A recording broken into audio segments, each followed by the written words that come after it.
Try वाले करूँ से भाई चढ़ना भाई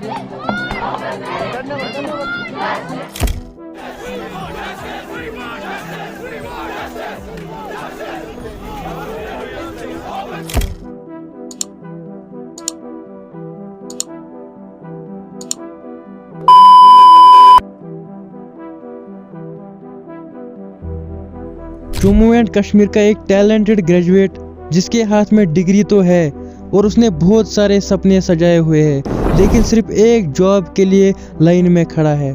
उसका बस सिर्फ एक ही सपना है, एक इज्जत भरी जिंदगी हो और एक अच्छी सी जॉब हो। लेकिन तब उसे पता चलता है कि उसका सपना सिर्फ इसलिए अधूरा रह सकता है क्योंकि 100 जॉब्स तो कहीं ना कहीं अवेलेबल है, लेकिन उसमें से सिर्फ 40% सीट्स उसके लिए अवेलेबल है। बाकी 60% सीट्स जो है वो रिजर्व्ड कैंडिडेट्स के लिए है। ये 40% मैं सिर्फ एक ग्रेजुएट के लिए नहीं बोल रहा हूँ, बल्कि ये ग्रेजुएट यहाँ पे पूरी जनरल कैटेगरी को रिप्रेजेंट कर रहा है, और जो 60% है वो रिजर्व्ड कैंडिडेट्स को रिप्रेजेंट करता है। वही दूसरी तरफ चलते हैं, नीट का एक एस्पायरेंट 650 मार्क्स लेके भी एडमिशन के लिए स्ट्रगल कर रहा है, लेकिन वही 450 मार्क्स लेने वाला रिजर्व्ड कैंडिडेट इजीली एडमिशन ले लेता है। क्या ये सिस्टम फेयर है या नहीं? ये कहानी सिर्फ एक स्टूडेंट या एक घर की नहीं है, ये पूरे जम्मू एंड कश्मीर के यूथ की कहानी है। पर सवाल ये है, क्या हम इस अनफेयर सिस्टम को हमेशा के लिए एक्सेप्ट करेंगे? आज हम बात करेंगे एक ऐसे टॉपिक की जो सिर्फ एक पॉलिसी नहीं है बल्कि एक जिंदगी के फैसले का सवाल है, रिजर्वेशन। क्यों ये सिस्टम आज के ज़माने के स्टूडेंट्स के लिए एक अपहिल बैटल बन गया है और क्या इसमें सुधार हो सकता है? सबसे पहले हम देखेंगे व्हाट इज रिजर्वेशन। रिजर्वेशन आखिर है क्या, किन के लिए ये बनाई गई थी?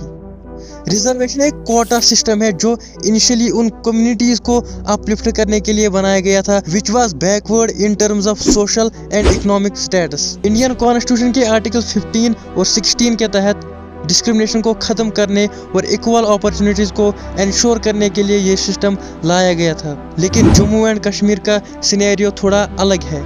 सबसे पहले हम समझते हैं कि इसमें किस तरह ब्रेक डाउन होता है। यहाँ SC यानी शेड्यूल्ड कास्ट्स के लिए 8% सीट्स वो रिजर्व्ड है। वही बात करते हैं हम ST की यानी कि शेड्यूल्ड ट्राइब्स, उनके लिए 10% रिजर्व्ड है। वहीं पर हम बात करेंगे OBC यानी कि अदर बैकवर्ड क्लासेस, उनके लिए 27% रिजर्व्ड है। वहीं पर हम बात करेंगे EWS यानी कि इकोनॉमिकली वीकर सेक्शन, इसमें 10% सीट्स रिजर्व्ड है। यानी टोटल 55% रिजर्व्ड है और सिर्फ 45% जनरल कैटेगरी के कैंडिडेट्स के लिए है। लेकिन क्या ये ग्राउंड रियलिटी में फेयर सिस्टम है? और आपको क्या लगता है इस सिस्टम का असली फायदा सबको मिलता है या नहीं? आइए देखते हैं। तो सबसे पहले हम इसकी रियलिटी चेक करेंगे। नीट का एक एग्जांपल देखिए, 650 मार्क्स लाने वाला स्टूडेंट भी एक फेयर चांस नहीं पा रहा, जबकि 450 मार्क्स लाने वाला रिजर्व्ड कैंडिडेट उसको सबसे पहले प्रेफरेंस मिल रही है। ये सिर्फ नंबर्स नहीं है, ये यूथ के सपने हैं जो धुंधले हो रहे हैं। और अगर ये अनफेयर पैटर्न कंटिन्यू रहा तो क्या होगा? और एक बड़ी प्रॉब्लम है फेक कास्ट और AWS सर्टिफिकेट्स का मिसयूज।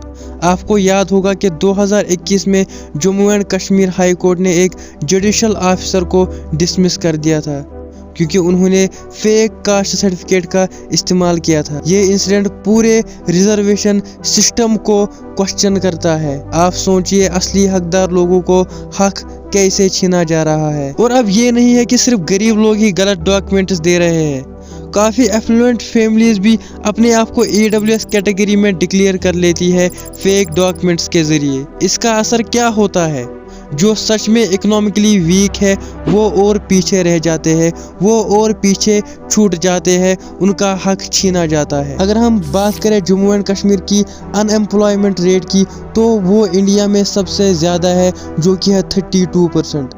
ये सिर्फ एक डाटा पॉइंट नहीं है, ये एक हार्श रियलिटी है। I have done PhD, I have done MPhil, I have done NET, I have done SET, I have done post graduation, I have done B.Ed, I have done M.Ed, I have wrote 5 books, I have published more than 25 papers. I am having experience of more than 10 years in colleges within Kashmir, outside Kashmir, in different universities. What else than that I can have? फायदा फायदा कुछ भी नहीं, सड़क पे ठोकरे खाना। Youth frustrated है और जब रिजर्व्ड कैटेगरीज के कोटा के चलते उनका फेयर चांसेस भी छीन लिया जाता है तो ये फ्रस्ट्रेशन और बढ़ जाती है। क्या ये सिस्टम सच में डिजर्विंग कैंडिडेट्स को उनका हक दे रहा है या ये सिस्टम सिर्फ उनको सबसे पहले अपॉर्चुनिटी दे रहा है जो रिजर्व्ड कैटेगरीज में है? हम सब के मन में सिर्फ एक ही सवाल उठ रहा होगा, क्या इसका सोल्यूशन है?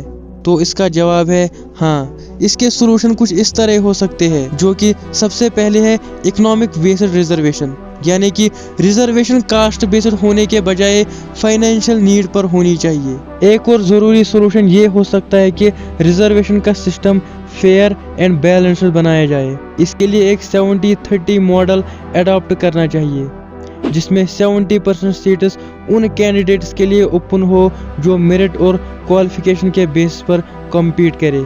बाकी 30% सीट्स रिजर्व्ड कैटेगरीज के लिए रखी जा सके जो जेन्युइनली डिसएडवांटेज्ड है और उन्हें सपोर्ट की ज़रूरत है, और साथ ही उन लोगों को भी अपलिफ्ट किया जाए जो हिस्टोरिकल डिसएडवांटेज फेस करते आए हैं। चेंज ज़रूरी है और ये तभी होगा जब आप और हम मिलके इस सिस्टम को सुधारने के लिए आवाज़ उठाएंगे, क्योंकि इंसाफ तभी होगा जब हर एक डिजर्विंग कैंडिडेट को उसका हक मिलेगा। ये सिर्फ एक नई पॉलिसी का नहीं, एक नई सोच का वक्त है। अगर आप भी इस चांस का हिस्सा बनना चाहते हैं तो इस वीडियो को ज़रूर शेयर करिए।